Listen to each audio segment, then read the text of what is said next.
First of all, I would like to congratulate.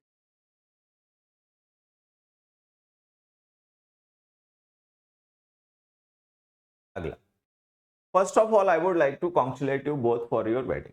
ये बहुत easy सा क्वेश्चन है, लेकिन चूंकि कॉमन है और इस तरीके की गलतियां भी लोग अक्सर बोलचाल में कर ही देते हैं, ठीक है, तो हमने इसको भी इंक्लूड कर लिया। और मैं ऐसा मान के चलता हूँ कि अगर मैं ना भी इसका आंसर आपको बताऊं तो सभी इसका आंसर पहले से जानते होंगे।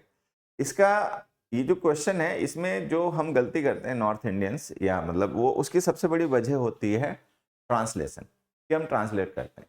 ठीक है, कि आपकी शादी के लिए आपको शुभकामनाएं देते हैं, तो हमें पता है के लिए का मतलब फॉर होता है, तो हम फॉर लिख बैठते हैं। ठीक, तो ये हमें ध्यान रखना है कि कॉन्सुलेट जो वर्ब होती है, इसके साथ में प्रेपोजिशन लिखा करो on. Consulate someone on something, to congratulate somebody on something। ठीक है, तो ये इजी है, इसमें तो कुछ ऐसा है नहीं खास, तो हमें पता ही है। आगे आ जाते हैं, अगला क्वेश्चन देखिए। People today are more conscious about the importance of health care. तो हमने कहा कि पहले लोग इतना कॉन्शियस नहीं थे हेल्थ केयर को लेकर, लेकिन आज ज़्यादा कॉन्शियस है।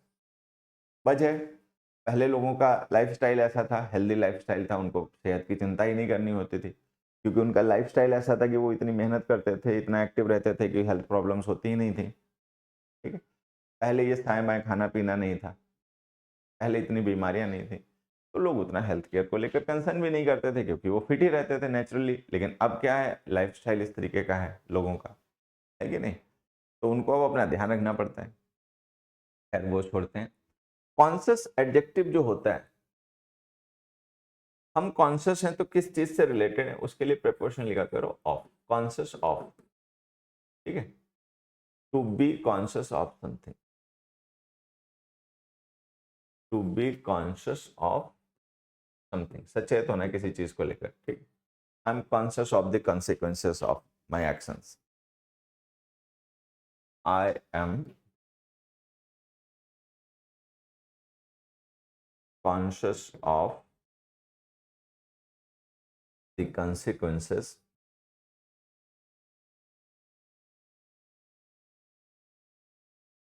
Of my actions.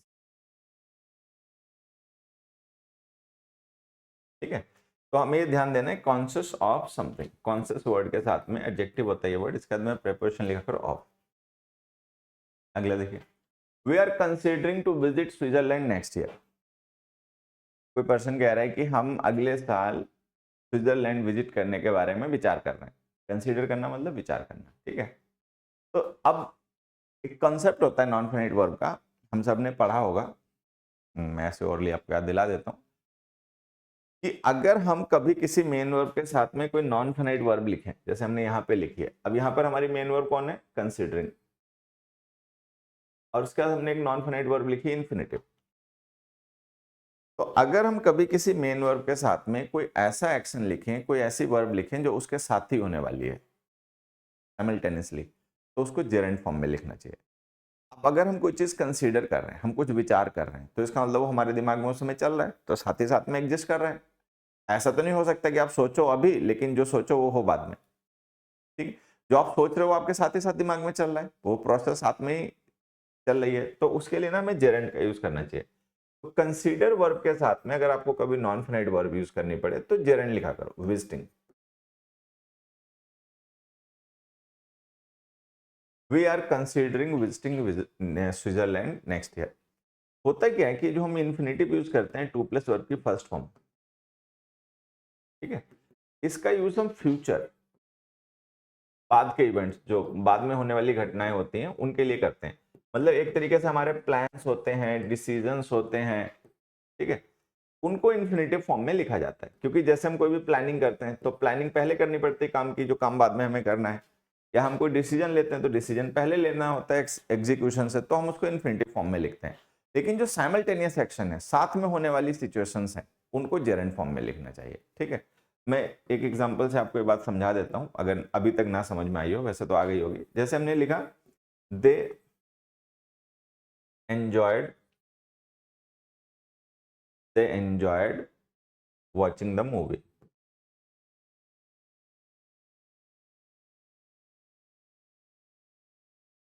ठीक है, they planned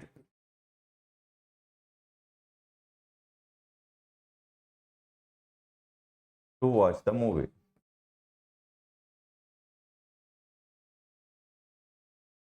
अब देखो यहाँ पर हमने नॉन मेन वर्ब यूज किया एंजॉय, यहाँ पर यूज किया प्लान, और यहाँ पे मेन वर्ब के साथ हमने लिखा वॉचिंग जो कि जेरेंड है, और यहाँ पे लिखा इन्फिनिटिव। अब क्यों लिखा ये समझना बहुत आसान है, आपको समझ में भी आ गया होगा, क्योंकि अगर कोई पर्सन किसी चीज को एंजॉय कर रहा है तो वो साथ ही साथ में एग्जिस्ट कर रहा होगा जिसको वो एंजॉय कर रहा है। आप एंजॉय वही कर सकते हो जो हो रहा है, otherwise you can not enjoy, ठीक है। लेकिन इन्होंने प्लान किया, अब इन्होंने क्या प्लान किया कि मूवी देखेंगे, तो ऑब्वियस सी बात है जिस समय इन्होंने प्लान किया होगा उस समय तो ये मूवी नहीं देख रहे होंगे, मूवी तो बाद ही में देखेंगे, ठीक है, तो बाद का काम हो गया, तो हमने उसको इन्फिनिटिव फॉर्म में लिख दिया। अब यहाँ देखो, भले ये स्विट्जरलैंड को विजिट करेंगे नेक्स्ट साल, स्विट्जरलैंड को ये विजिट करेंगे नेक्स्ट ईयर, लेकिन ये जो कंसीडर कर रहे हैं विजिट करना, वो कंसीडर करना साथ ही साथ में चल रहा है, जो वो कंसीडर कर रहे हैं वो उस समय कंसीडर हो भी रहा होगा, साथ ही साथ में चल रहा होगा, ठीक है, तो इसलिए हमने उसको जेरेंड फॉर्म में लिख दिया। अगला देखो, the house was consisting of 3 bedrooms, a kitchen and a bathroom. देखो, कंसिस्ट, कंटेन, कंप्राइज, ठीक है, दीज आर स्टेटिव वर्ब्स, ये स्टेटिव वर्ब्स होते हैं, ये स्टेट शो करते हैं, कोई एक्शन नहीं शो करते, ठीक, तो हमें इनको ना कॉन्टिन्यूअस टेंस में नहीं लिखना चाहिए, कंसिस्ट ऑफ एक्चुअली, तो हमें इनके साथ में कॉन्टिन्यूअस टेंस अवॉइड करना चाहिए, हमें इनको इंडेफिनिट टेंसेस में, परफेक्ट टेंसेस में लिखना चाहिए। अभी जो हमने वॉज कंटेनिंग लिखा है ना, ये गलत है, वॉज कंसिस्टिंग लिखा है गलत है, इसको लिखे consisted of. The house consisted of 3 bedrooms, a kitchen and a bathroom, ठीक है, ध्यान रहेगा, कंसिस्ट ऑफ, कंटेन और comprise, these are stative verbs and should not be used in continuous tenses.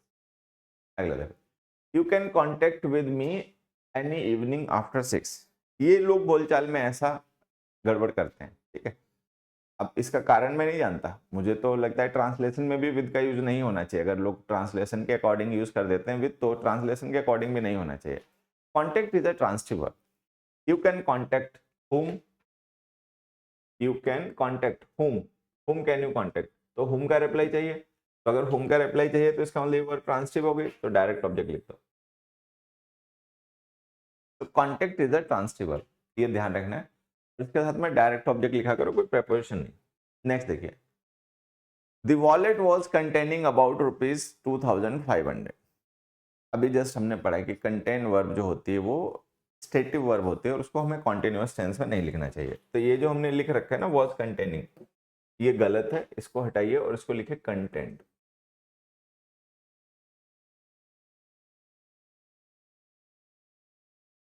तो ये हो गया इस क्वेश्चन का answer.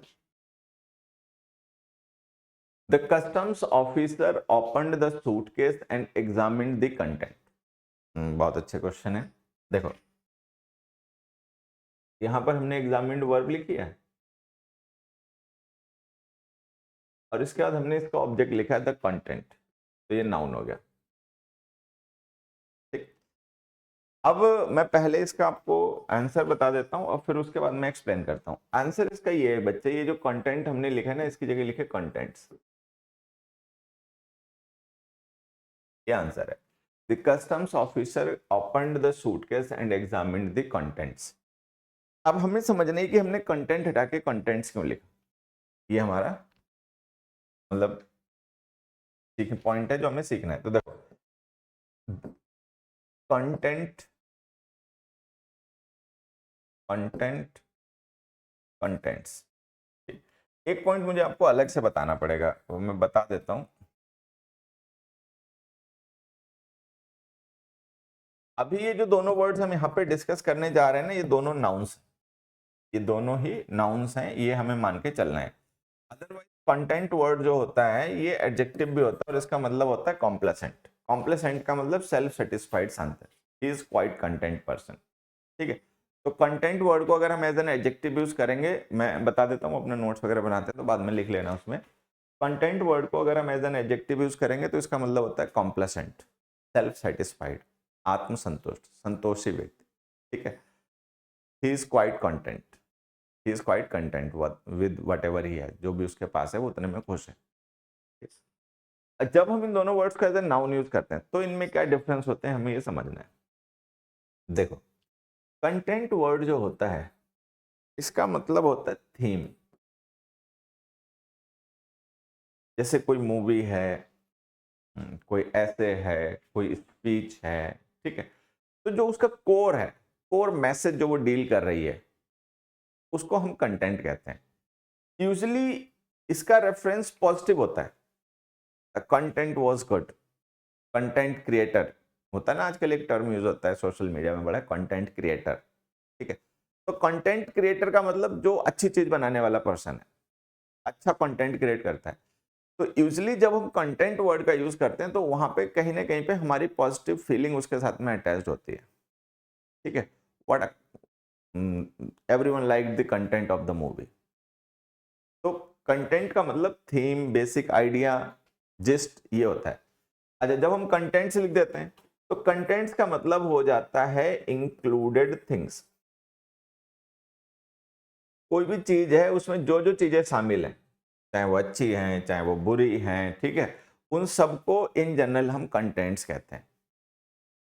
The contents of this box are mine. इस बॉक्स की चीजें मेरी हैं। अब इस बॉक्स में चाहे जो भी है, चाहे कपड़े हैं, चाहे फोन है, चाहे किताब है, वो सब मेरी है। तो ये कंटेंट और कंटेंट्स का मतलब समझना है। कंटेंट्स वर्ड है, इसका एक बड़ा कॉमन यूज आप लोग पढ़ते होंगे, बुक्स में लिखा होता है। जैसे कोई बुक आप खरीदते हैं ना, तो बुक का प्रीफेस होता है, उससे पहले या बाद में लिखा होता है कंटेंट्स ऑफ द बुक। तो कंटेंट्स ऑफ द बुक जो होता है उसमें सब लिखा होता है कि बुक के अंदर क्या क्या है, कितने चैप्टर्स हैं, कितनी एक्सरसाइजेज हैं, क्या चैप्टर्स, क्या टॉपिक्स हैं, वो कंटेंट्स पार्ट में लिखा होता है। तो कंटेंट्स का मतलब ऑल द थिंग्स इंक्लूडेड, सारी चीजें जो किसी चीज के अंदर शामिल हैं, कंटेंट है, वो कंटेंट्स है, ठीक। इसको आप ऐसे भी समझ सकते हो कि कंटेंट जो है ना, एक तरीके से एब्स्ट्रैक्ट वर्ड है। ये थीम को रेफर करता है, किसी ऑब्जेक्ट को रेफर नहीं करता, ठीक है। ये जो कंटेंट्स हैं ये मिसलिनियस ऑब्जेक्ट्स को रेफर करता है जो किसी भी चीज के अंदर शामिल है, ठीक। अब इनको हम एग्जांपल की मदद से एक बार समझ लेते हैं। मान लीजिए हमने एक एग्जांपल लिखा, we found the dash of the movie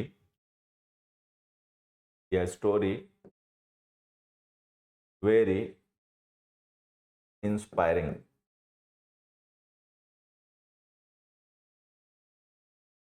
ठीक है। दूसरा हमने लिखा,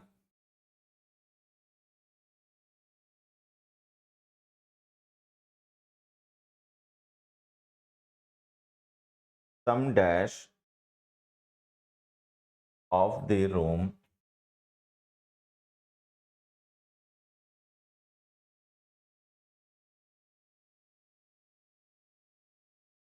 ऑफ द मूवी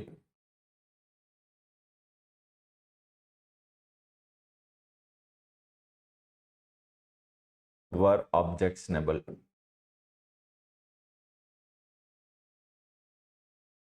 अब ये दो क्वेश्चंस मैंने लिख दिए, ठीक है। इनमें हमें कंटेंट और कंटेंट्स वर्ड का यूज करना है। एक बार हम लोग देखें, ट्राई करके देखो। We found the dash of the story very inspiring. तो यहाँ पे हमें क्या मीनिंग कन्वे करना है, the objects included in the story और द थीम और the basic idea that the story dealt with, ठीक। तो यहाँ पे हमें पता है कि अगर हमें इंस्पायरिंग लगा तो मैसेज, जो कहानी को सुनकर हमें या सुनकर हमें मिला होगा, पढ़कर या सुनकर जो मैसेज हमें मिला होगा वो, तो उसको हम कहेंगे content. The content of the story was very inspiring, ठीक। फिर हमने लिखा some dash of the movie were objectionable. वैसे तो वर से ही आइडिया मिल जाएगा, नहीं चलो फिर भी कोई बात नहीं, कि मूवी में कुछ चीजें हमें बड़ी ऑब्जेक्शनेबल लगी। मान लो सॉन्ग्स थे, एक्शन था, डायलॉग्स थे, ठीक है, तो हमें बड़े आपत्तिजनक लगे। तो यहाँ पर हम मूवी की थीम को या आइडिया को रेफर नहीं कर रहे, मूवी के अंदर जो चीजें इंक्लूडेड थी हम उनकी बात कर रहे हैं। तो अब हम लिखेंगे कंटेंट। तो ये हमें कंटेंट और कंटेंट का मतलब ध्यान रखना। अब वो हमारे क्वेश्चन है, उसको फिर से पढ़िए। The customs officer open the suitcase and examined the contents. Customs officer ने सूटकेस खोला और उसके अंदर जो भी चीजें थी, ऑल द थिंग्स इंक्लूडेड, उनको उसने एग्जामिन किया। ठीक है, चलिए, तो ये हमारा लेक्चर कंप्लीट हुआ। अब मिलेंगे अगले लेक्चर में। नहीं, अच्छे से स्टडी करते रहिए, खूब बढ़िया से नोट्स बनाइए। कोई छोटा मोटा कन्फ्यूजन है तो सबके पास मेरा व्हाट्सअप नंबर है, आप व्हाट्सअप पर मुझे कांटेक्ट करके अपने कन्फ्यूजन डाउट्स डिस्कस कर सकते हैं, पूछ सकते हैं। अभी के लिए इतना ही, मिलते हैं अगले वीडियो में, तब तक के लिए बाय बाय।